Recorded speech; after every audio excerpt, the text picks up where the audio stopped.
দেখতে পাচ্ছি এখানে আসলে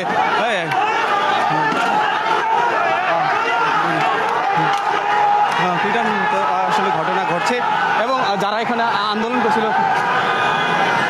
তাদেরকে আসলে ধাওয়া দিয়ে আসলে নিয়ে গিয়েছে, ধাওয়া পাল্টা ধাওয়ার ঘটনা ঘটছে এবং যারা আসলে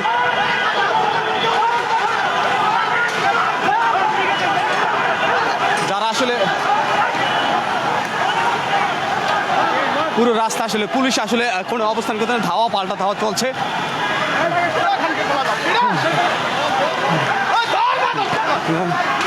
ধাওয়া পাল্টা ধাওয়া পুরো